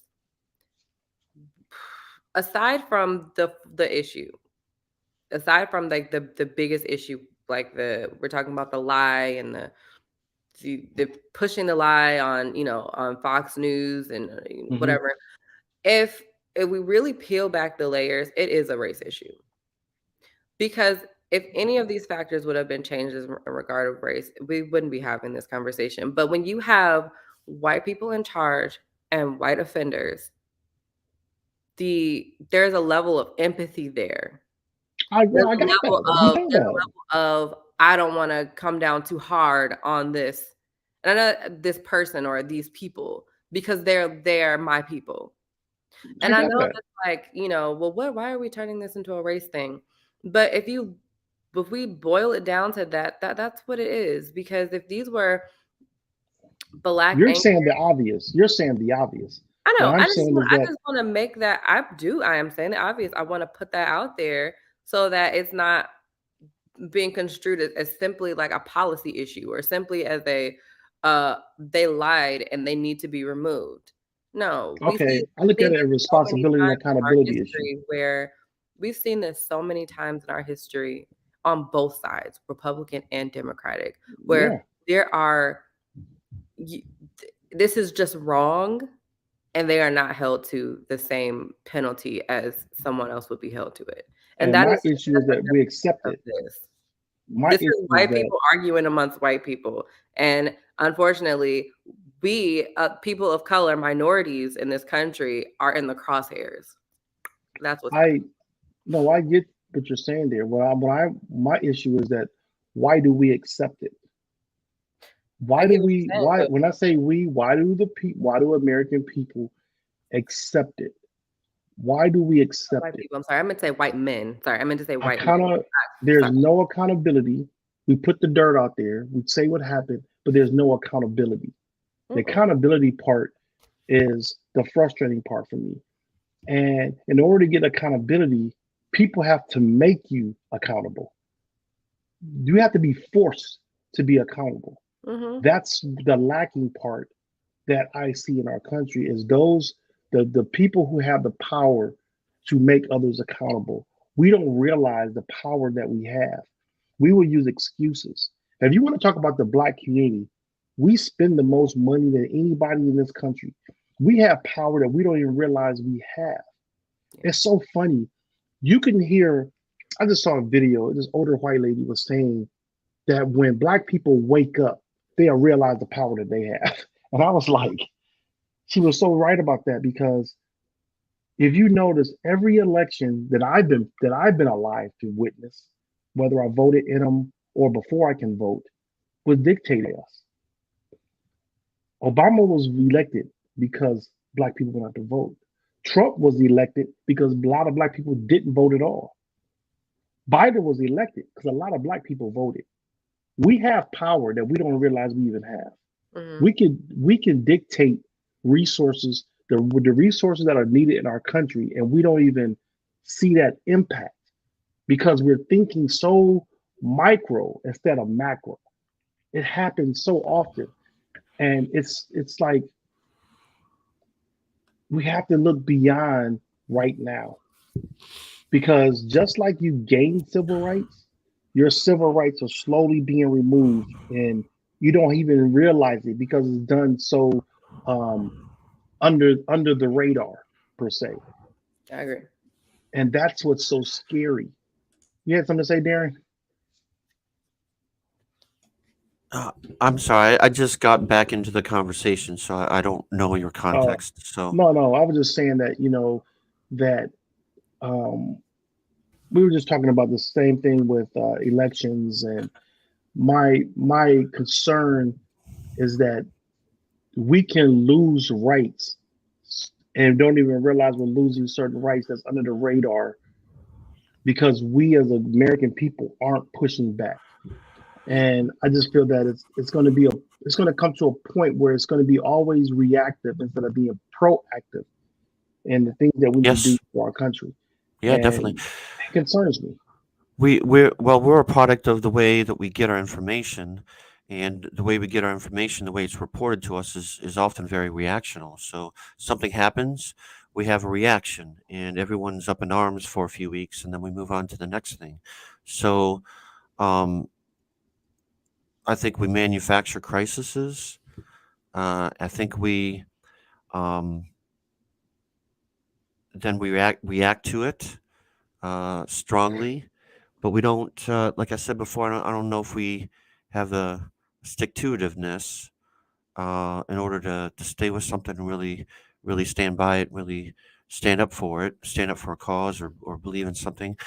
Is it possible that we are losing rights and not realize it? Yes, because the next time you go to the voting booth, you might realize that there's a problem. Speaking of voting, so we need to remain cognizant of this thing. We always took it for granted that we'd always be able to just show up and vote, right? Well, um, that may not be the case. We need to pay attention. The elections are um, a fundamental thing for our country, and I think if we start seeing those things erode, which we have, then that's a huge issue if we want to call ourselves a democracy. And I think a lot of I think there's been a lot of I think a lot of people have woken up to the fact that a lot of people do have issues with voting. Not you know, in urban communities where you're waiting in line for hours and hours and hours. Um, that's a problem. That's a problem. That's an issue. That's something that um, I have not experienced. And why is that? Why is it that some places in this country are like that? Why is it that some places in this country um, you'll need to prove yourself? have a photo ID, and other places you don't. Other places it's very easy. So, and these things are controlled locally and at the state level and at the local level, and they, you know, I think that we need to stay on top of this. Yeah, Um, I remember a few months ago when Ron DeSantis was arresting people for voting. Um, I mean that raises some flags with me, and that sticks with you. So I think elections are one of those things we need to keep close guard of, our right to vote. I hear you. And I all hear this you. stuff like a Marjorie Taylor Greene, um, you say, if you move to a red state, then you should not be able to vote for like 4 to 6 years. I mean, that's ridiculous. All Yeah, these people that get forced to move, like in the military and things like that. Imagine how many people that would affect, and yeah, how many people uh, would be blocked from yeah. voting. And she's serious about this shit. Well, that was a targeted thing. So we know that because the same people that were being arrested, of that demographic affect votes. People who were maybe once a felon or once a uh, convicted person who now has the right to vote, or maybe people who were voting and didn't realize they couldn't vote. That targets a certain demographic, Well, and then they were told that they could vote. yeah. In So in in when it's these cases, targeted, that at least that I've seen, yeah, when they ask about it, they were told that they can vote. right. So what Florida passed a happens? law allowing ex-convicts the right to Yeah, vote, and right. yet So he's what trying to happens? trying to take that away now. So by him arresting people, what did it do to those other people that were maybe in limbo of wondering? It made them scared to vote. Yeah, So DeSantis, in my opinion, is doing all that in the state of Florida in preparation to scare people not to vote when he runs for president. To my opinion, in my opinion, that's his move for his state of Florida. Because state of Florida a lot of times is have been a in the past a could be right on the crosshairs of like on the border of voting one way or the other. Although they've had I'm sorry, Republican governors for a while. When it comes down to the presidential election, they may swing one way or the other. He's yeah, putting things in preparation. He's preparing uh, for that 2020, that 24 election. So if this happens not only in Florida but in other states, you now scared a group of people who may be able to vote but not sure, or maybe not know how to go through the resources to find out if they can or not. It sounds very simple to the average person, but then some people just don't know where to go. Some people just don't know who to reach out to, and they'll just give up. yeah, They just say, you know what, screw it. I'm not going to worry about it. yeah. That goes back tonight to Trump against Clinton. It's like 60 million people didn't vote that year. Uh-huh. 60 million people. Most of those 60 million people were black people who didn't care. They didn't care enough to vote. So they were like, the heck with it. No, you're So, right. All it takes is like, uh, a few thousand people to say, you know what, it's not worth it, or I don't want to, or I'm not feeling it for this candidate, and they don't show up and they don't vote. the more people get involved with midterm elections, the more people involved with researching, the more people get involved with who support certain spots, certain candidates would dictate. If think about it this way, during the midterms, if you knew a certain candidate was supported by certain organization or company, and you knew this beforehand, and you were like, wow, I don't like how this person thinks. I don't like how this person's ideology. And you see the money that's coming in. When we start digging deep and researching like that, the information is not hard to find. Hmm. Hmm. When we start going deep like that, we can now become responsible and educated voters. We can't wait to the presidential election when it's only two people left and both of them are a-holes. Both of them, both of them, both of them have sponsors that go against the best interests of our country. That's no different than when you see a war where you have families over the years, conspiracy theory or allegedly, finance both sides of a war. That's crazy. And people allow it to happen because people don't stay focused, don't stay tuned. They wait Mhm. till it happens and then we become reactionary. It's too Yep. late. Yep. It's too late. Yeah. While they're talking about, we're going back to the educational classes, the education in our country, are they moving certain type of content away from the educational system that deals with Black history and our history in the United States? While we knew this was coming down the pipe, no one wrote a counter bill. No one wrote a counter policy. The same way we talked about CPAC. Why isn't there a Democratic convention where people go and bring policy to the table? So Yes, our legislatures, that's what like why don't we have a progressive political action committee? Why are we why are we listening to this every year? exactly. And it's the same stuff. It's the same dribble. It's the same sort of actors, and it's the same message. This gets people excited, gets people sort of roused up.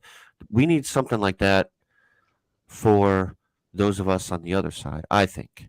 I think I mean, we need to put forward. We need because it puts forward a message and a policy, and that is, I think that Biden and uh, Democrats in general have a messaging problem. well, not We just have Biden. It's allowed. been that way. It's been that way for It's been that way for decades. a long, long time.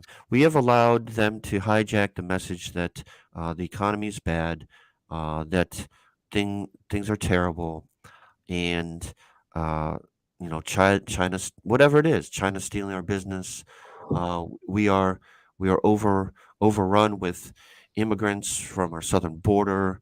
Um, Fentanyl is tearing apart our communities. Now, this may or may not be true from different people's perspectives, but uh, we don't get the message about what has been done that's been good, the infrastructure, the uh, the bill that brought down inflation, things like this, um, despite having uh, Republican-led legislature. So Yeah, that's just a couple examples, and yeah. it's just like it's a messaging problem. If we were to put our agendas and our accomplishments side by side, and then people could make informed decisions. And instead we hear about banning books and transgender youth and uh, pregnant women who have miscarriages being arrested, and it's just like, is this really what we want for America? Is this I what we think, want for America? The yeah, next 4 8 years? I think the points you're bringing up, in my opinion, the reason why the messaging is so bad with the Democratic Party is because, like, if you look at the Republican side, you could probably say 80 to 90% of the people that vote Republican line up with those issues, the issues that they stand behind. On the Democratic side, those same very issues are split. Yeah. You could look at um, the LGBTQ issues in our country is split within the Democrats, where the majority of Republicans side one way. You could look at I'm not sure whether that's true. history. No, I would say that. I would say that's true. I think Um, let me finish. When the history issue, the banned book issue, that decision is more so split because it doesn't affect everybody. On the Republican side, they're like, okay, we can go with that. They can side with that policy for whatever reason. They can side with that policy. So you have so many issues that are divided just within the Democratic Party. Because you can look at the abortion issue. You could say majority of Democrats say a woman has a right to choose.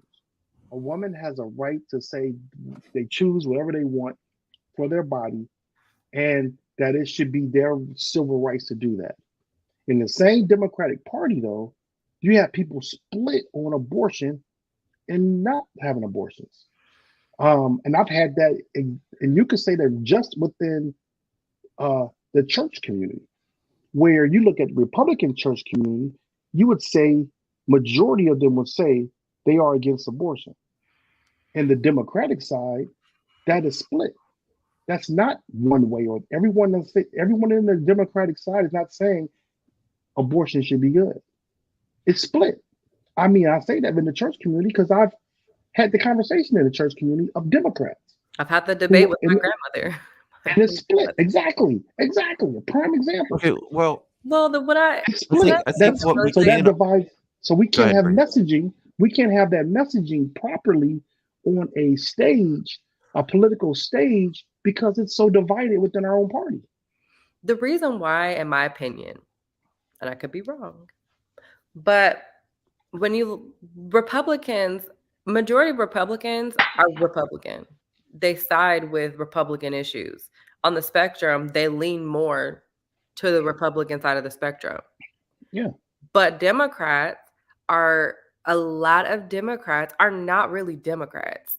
A lot of Democrats actually lean more to the Republican side of the spectrum. I agree. So that is why you see such a big split amongst Democrats, because a lot of times you are Democrat because you're Black, because you live in an urban area, because you come from a Black family, Christian or not, your family is probably Democrat because you're Black.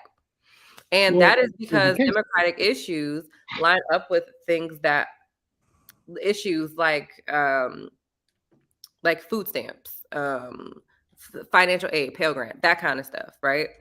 That is why a lot of people identify a lot of Black people identify as a Democrat. It's more so, just like we talk about loyalty with Republicans, it's the same thing with Democrats. When a Black person decides to leave the Democratic Party and declare themselves a Republican, they are like, I can't believe you're a Republican. Like, when did that happen? But if you look at the issues that you support, if you look at the things that a lot of Black Christian families do not agree with abortion. They are pro-life. Okay? Yeah. That's a fact. Yeah. And I don't feel like the church is split at all. I think a majority of Christians believe that abortion is wrong. I'm talking about from a political standpoint. From a political standpoint, they're split. But that's why the messaging. I have this. Well, okay. So my point is just not that. My point is just that a lot of Black Democrats are not really Democrats. They actually lean more towards the right side of the spectrum. That's all. Yeah, most Black Democrats do. They're more Republican. That's why you see a split. Think about this. Like I said, before the Civil Rights Movement, Black people were Republicans. Before the Civil Rights Movement, Black people have been Republicans prior to I understand. And that messaging changed when the Republicans went through a split. Mm-hmm. There were Republicans that were upset about how the Civil Rights Movement went, how it all went down. They were upset that bill was signed like that. They separated themselves from. They were Democrats. They were Democrats who split within the Democratic Party. Right. When those old heads left the Democratic Party, when they came back into the Republican Party. Because most of them were in the South. They started always back with Dixiecrats. All that there was a split, and when they came back into the Republican Party. I remember the split. So everything was switched. I thought it happened before then. Everything was switched. Right. I thought that was before. I thought that was when emancipation happened. I didn't think that was a civil war. No. This was during the 60s, going into the 70s. It was split then. There was another split then. Because Martin Luther King was considered a Republican. There were Black people were Republicans prior to the Civil Rights Movement. The Republicans stood for that liberal leaning thinking. Democrats were more conservative leaning in the way they thought. Then that all switched. That happened. Okay. Well, the way I learned it was that the Republican and the Democratic Party switched after the slavery was over. No, it was prior to that. It was after that. Before that, actually. I'm Googling it right now. I learned about it in history. I remember parties switching This It was was more so. It was after this. It was after the Civil Rights Act so was there was signed. another split, is what you're saying. No, there was only one change.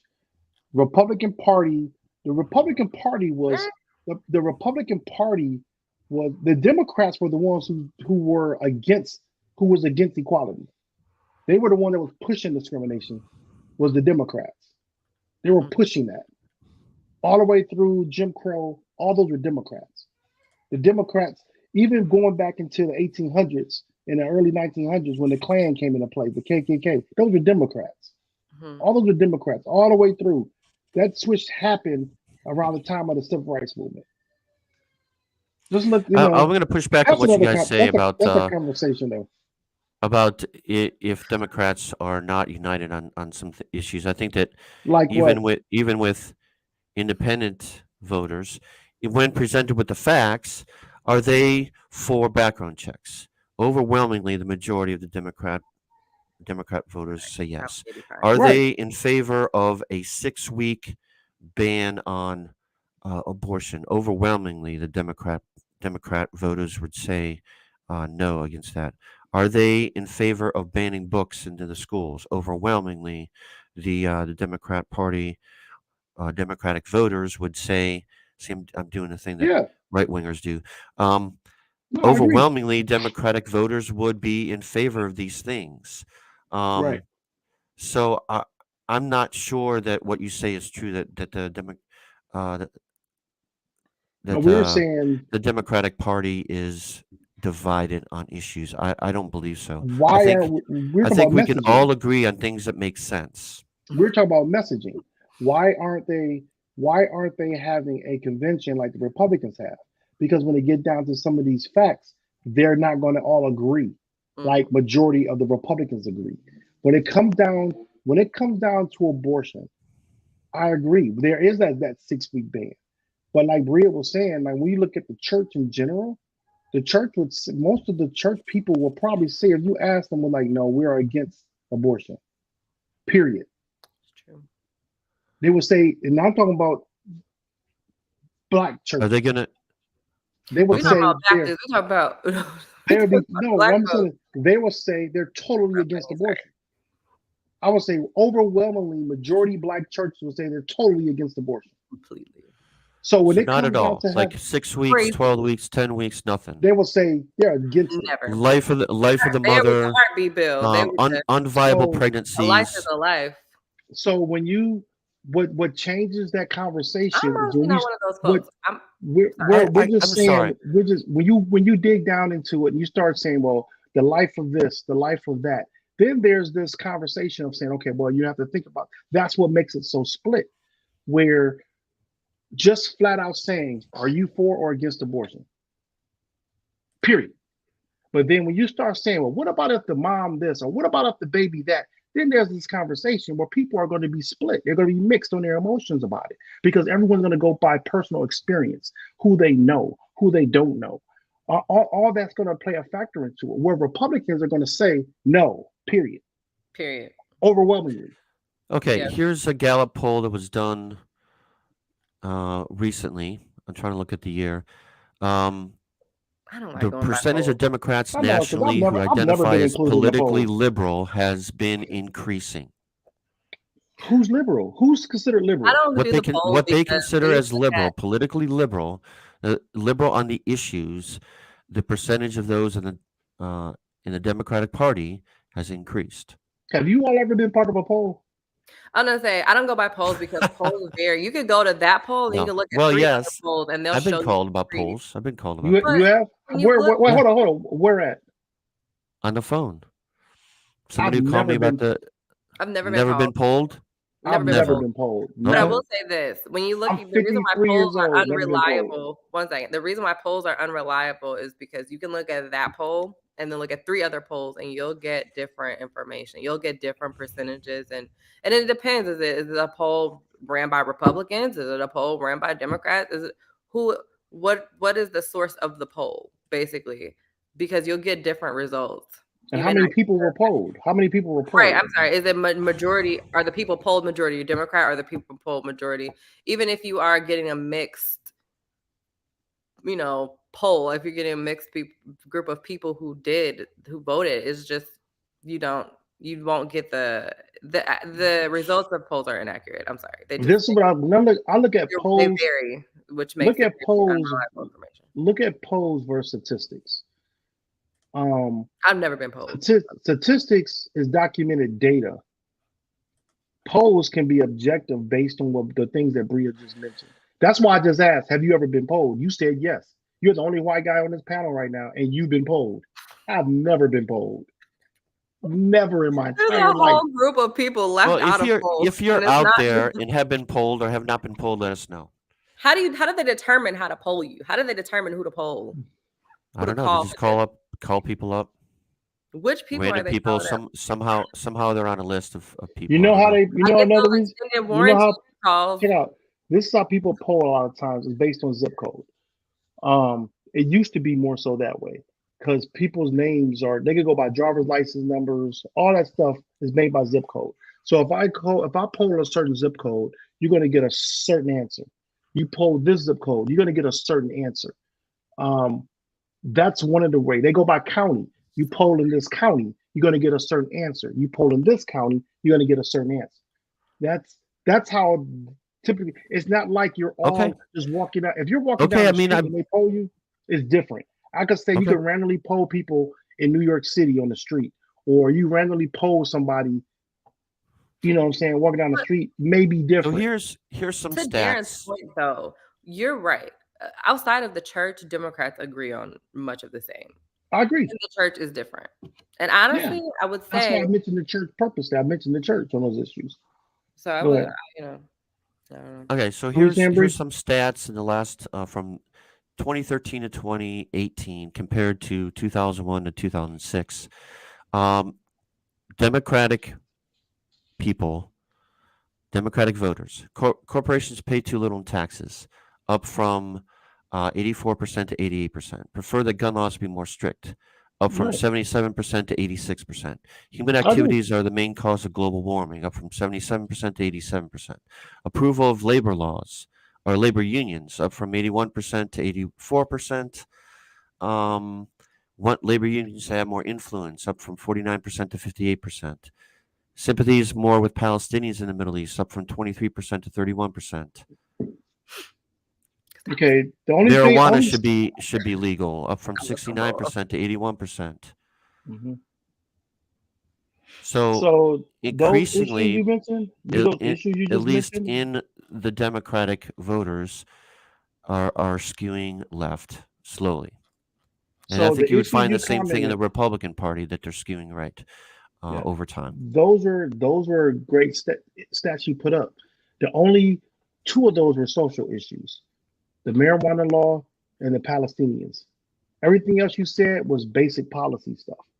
So that's a more of a left-leaning thing. Those things you mentioned, yes. But when it came down to the social issues, abortion, education, those things are different. They're going to be split. You mentioned things that are that has been left-leaning forever. We always thought that the big companies should pay more taxes. But when it comes down to social issues, people's lives, what affects them, their everyday living, those are social issues. They can be somewhat split. I think you'll see more of that split coming closer. Like, for instance, policing. After George Floyd, that woke up a lot of different people because they were like, wow, this is a story that's been out there for decades. Yeah. In certain communities. But now, overwhelmingly, you see what's really happening out here. And you see it. It's been documented all the way up through the FBI and the CIA telling you that a lot of these organizations are, these law enforcement agencies have biases. And then to show you how deep that bias can go, when you look at Tyree Nichols getting killed, the right side of politics will say, see, you can't claim racism because that was an all-black group of people that killed that man. But they're not looking at the structure of policing. They were fed into a system that pushed the same training narratives about people in the black community. That's part of policing. That goes all the way back to when the police started. there was always this speculation, or this cautious, or this wanting to investigate Black people. Who are they? Where are they from? Do they belong in this area? And then we come to find out there was a personal agenda within that particular case, which hasn't really all came out yet. Because I don't know if you guys knew that the guy that got killed was dating the ex of one of the police officers, I thought and they said had that a was child together. I heard that was true. I'm not, as if it's been changed. I haven't heard anything changing that. Came out and said that was untrue, but I don't know. So he wasn't dating. They didn't work together with the ex-officers or whatever. So I don't know. He had no involvement with that officer's baby mama. Okay. Okay. See, that was one of the things I heard. So anyway, the point I'm making is that social issues, we see more of a split when it comes down to experience, people's personal experiences. The overall policy stuff, I think we're more united. Okay. In my opinion. Maybe so. That's true. We got 20 minutes left. Let's jump into this Chris Rock conversation right quick. Did you guys watch it? I did see it. I did. I watched it last night. I didn't plan on watching it, but I mean, me and George were supposed to watch it, and then we decided we weren't going to watch it. And then last night, when you called, I said, "Okay, let's watch it." I never really watched a Chris Rock stand-up before. Really? Yeah, no. I've seen him live before. I mean, Chris Rock is one of those people that I tend to go back and forth with. Some things he does to gain attention. Sometimes he does it to create conversation. But sometimes, like what people get upset about, a lot of people in the Black community, they get upset what Chris Rock is about. There's these conversations that Black households will have, and it's like our thing. And Chris Rock is the person that would go out and say, "Well, this is what we say here." And people are like, "Why do you always got to tell everything?" That was one of the things we heard about Chris Rock when he first started. But then when I saw this last, I'm not saying everything was like that with Chris Rock, but that's been one of the critiques of Chris Rock. But one of the things that people were upset this time about Chris Rock, they said that he was being mean or he was being cruel. And what happens, I think that right now, because everything is so polarized in our society, every issue that he brings out, we've already had a history of knowing about it. So it's already heightened in conversation. In the past, Chris Rock can make a comment and only a segment of people will even get the joke because it goes over everyone's head. They're laughing, but they don't know why they're really laughing because it's an inside joke. I mean, you do the same thing. Eddie Murphy's do it. Richard Pryor's done it. Red Fox has done it. Everybody has done it. But now, because of social media, every cultural difference has been highlighted already on social media. Okay. So you know exactly how Black people feel about certain issues. You know how white people feel about certain issues. You know how Asians feel about certain issues because it's already highlighted all the time on social media. So nothing is a surprise. The only surprise Chris Rock had, like I asked you this, Darren, where they were talking about Meghan Markle and the racism that she's experienced. Okay. From a lot of Black people I know, when Meghan Markle said she was going to marry Harry, we were all thinking, wow, she's about to walk into some mess. Because we all know the history. We already know the history of the British monarchy. We already know the history of the colonization of how they colonized so many areas from Great Britain. That was one of the funniest parts. So we know this already. So when you walk into the situation, you're crying about racism. We're like, what did you expect? Right. But then the surprise would have been if she was welcomed with open arms and everything went like a fairy tale. That would have been a surprise to us in the Black community. But like Chris Rock mentioned, you know, when a baby's born, this is so funny.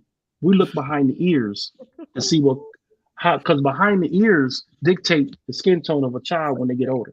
Right here, the top two. I don't know. Really? White communities. And the fingernails. You look at the cuticle of their fingernails. You see the color that they're going to be. It kind of tells you. I didn't know that.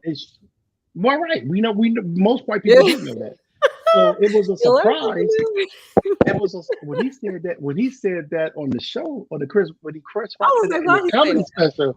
When he said it in the comedy special, we black people all we were like, yep, yep, yep, yep, because we knew.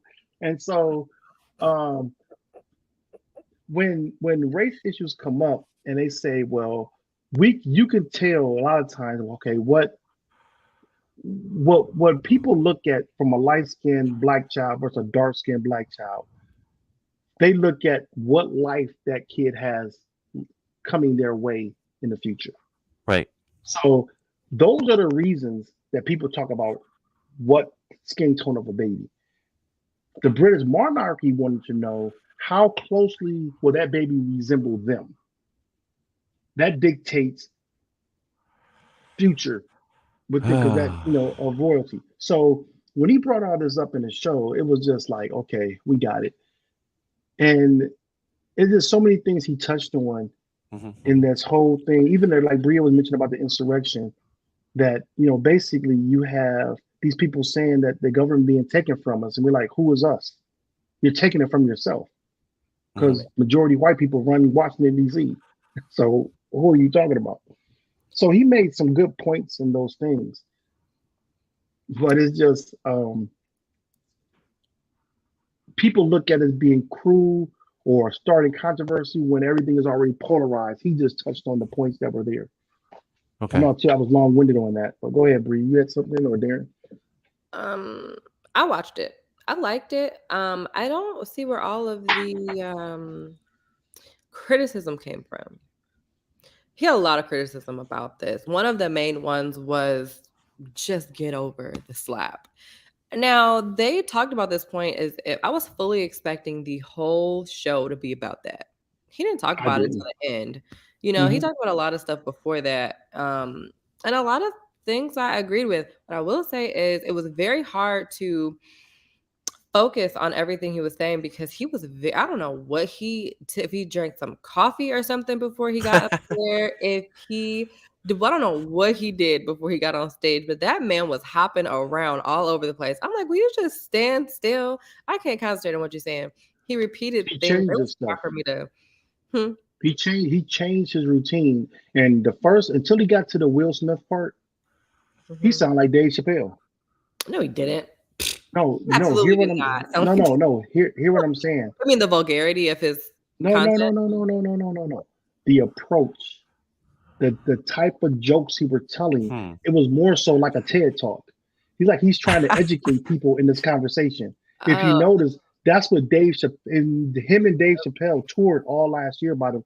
Ever since the slap, they was touring together. So he was I don't know if you knew this, but he was the bit he did before the Will Smith. He talked about on tour in different cities. So Baltimore, prior to Baltimore, different cities. He had been working on this show, preparing for Netflix. Okay. You see what I'm saying? And Dave Chappelle and him was on tour together. For a second there, I thought I was watching Head of State. No, but a lot of the way he presented it, like he was kind of educating you on things. And Chris Rock is a very smart man. He's never done a show without doing research before the show. Not before the show. I'm talking about his research of every joke. He's thorough on his research. I don't know if you know that about Chris Rock. He don't just write jokes. He's like very thorough in the research part of his jokes, stats, everything.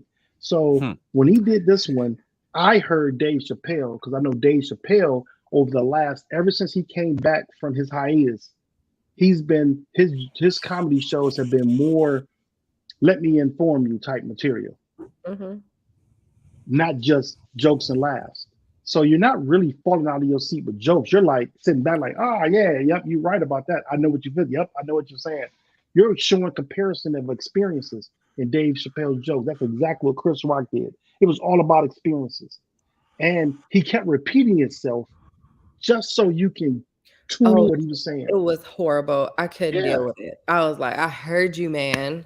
But that's what it was all about. The show was good though. I think that you could have toned down on the bees a little bit. That was down one. on that. I was like, dang, I'm kind of offended. The Yeah. objectification of women, I was like, geez. But at the same time, he wasn't saying anything that wasn't true And about his status, where he is, and yeah, how women are looked at from yeah. his perspective was actually really true. I liked the show. He said a lot of things that I related to, that I was like, okay, I can, like you were saying, like he was very thorough with his explanation on things. I really What was about the abortion issue?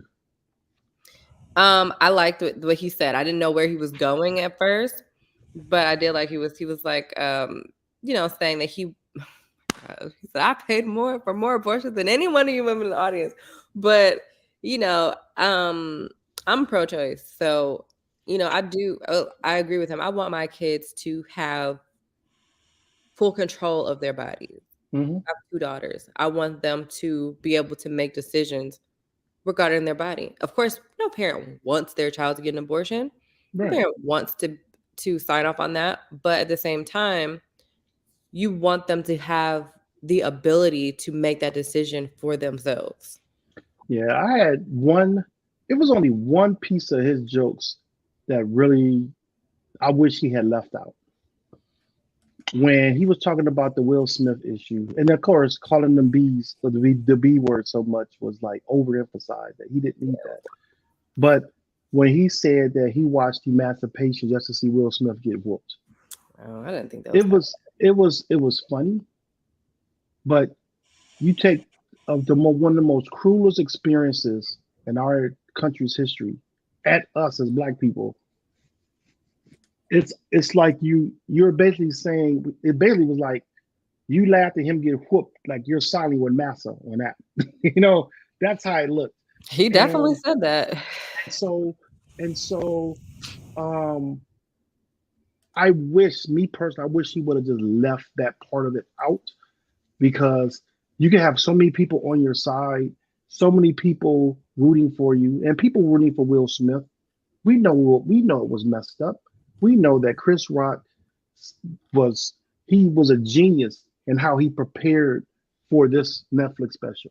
He did not talk about Will Smith for over a year and cashed in on $40 million just because everybody wanted to hear what he had to say. People toured when he was touring with Dave Chappelle. People went to the show expecting him to talk about Will Smith. I think he mentioned it in one show. And then not only that, there was some fabrication because he mentioned how everybody called Will Smith the B word. So he mentioned people like The View, he mentioned Charlemagne, he mentioned The Breakfast Club. And then I listened to Charlemagne talk. He had to go back to listen to the interview. He was like, I never said that about Will Smith. But he said that at one show that Charlemagne was at. He mentioned that part. And he said he never corrected Will Smith. And I'm sorry, he never corrected Chris Rock. That to say, I never said that. He stepped back because he was like, well, that's some free publicity. People who don't know about me are gonna go Google me and look my show up. Because he got a Comedy Central show now. So Charlemagne? Yeah. He has his love own Charlemagne. show now. So okay, Darren, Charlemagne is on The Breakfast Club. And he does a morning show. And he's a radio personality, but now I know who he is. Oh, okay. I didn't know, because a lot of people don't know who Charlemagne the God is, but I actually really like him. Yeah, so he brought it out, and so he mentioned it on the show. He's like, he had to just sit back on that one because he's like, hey, he mentioned my name, and so that's some very free publicity. So he never corrected. So Chris Rock basically, that was actually a lie on the show, but that's not the perception that people gave of Will Smith, thinking he was the B word. You know what I'm saying, for doing that. Everybody collectively thought after he did that Red Table Talk. I remember distinctly people calling him that, and people, basically at that moment, he was emasculated in that moment. Yeah. And I do feel like he was, and when you looked at the Oscar slap, when he was saying, "Don't keep my name's wife out your mouth." Yeah. Mm-hmm. It was like he was trying to convince himself that he was doing something noble, that he was doing something manly. And it didn't even sound convincing coming out of his mouth. No. It didn't. It didn't. It was an embarrassing moment. And the one thing that Chris Rock said that I really agreed with, like, I was like, perfect way to end your show. Don't fight in front of the white, because he's, I got parents. And his parents told him, don't fight in front of the white folks. But he should have just left it there. I got parents. He should have just left it there. No, why? That's absolutely true. You are at the Oscars. You are two black men. You do not fight in front of the white folks. You don't fight in front of the company. But you shouldn't be. You shouldn't be fighting at all. You shouldn't be fighting at all. But he made a good point with that, because of the stereotype of black people that white people have had. This right, white people, but. And that's another control feeling, because I remember as a kid, and I was just talking to Cheryl about this. I remember as a kid, my grandmother taking me to the store. You know, you give that talk to your kids. You know, don't act up, don't clown. But it wasn't just don't act up. It was like, don't let these white people see you acting up.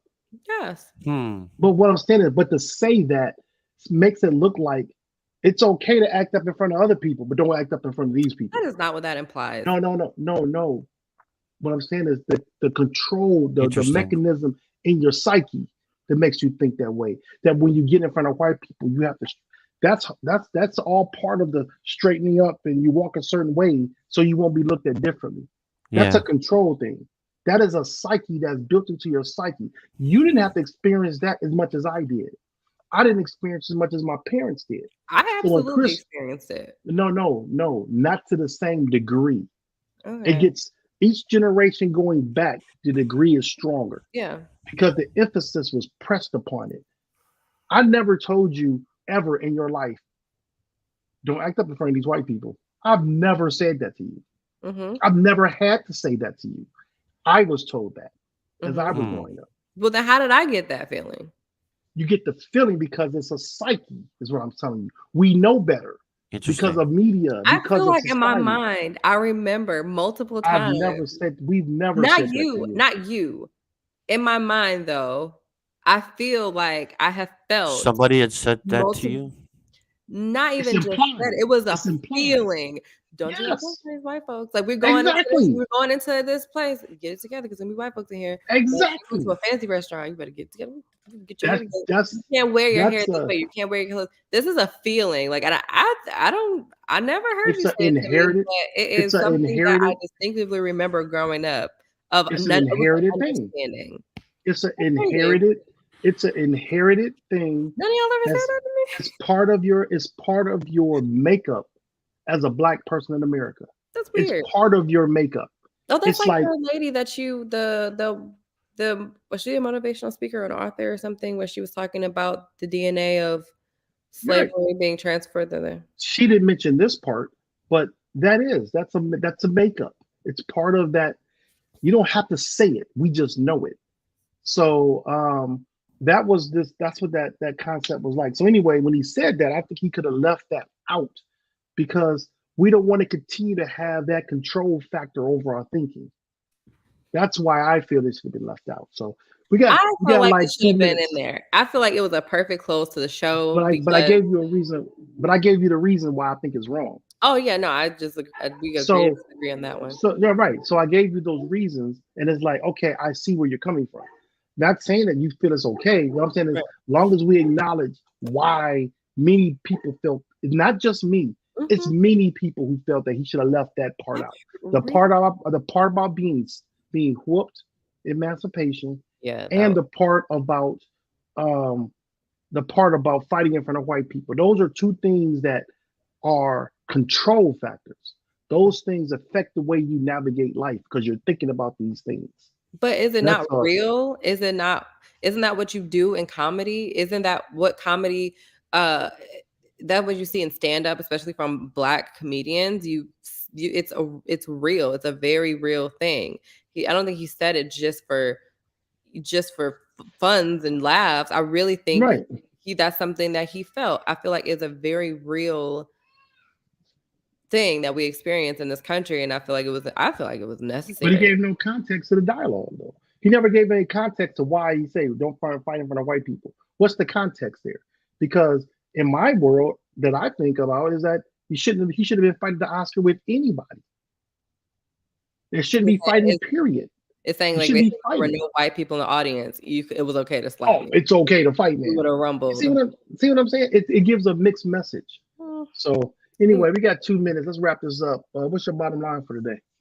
My bottom line is always educate yourselves. As I will continue to do, especially after today. I'm gonna look into ways that I'm directly affected by everything that's going on in politics today. Like what, Right. Maybe we should think about boycotting these companies that endorse Fox News. Maybe it's worth a look into. Every day, take a lesson and take it as a lesson and do your research. And, that's what I will continue to do. Gotcha. Yeah, my bottom line is similar. The things that affect you today that you're passive on may be very detrimental to your future generations if you don't address them today. That's just where my mindset at. Maybe because I'm older now.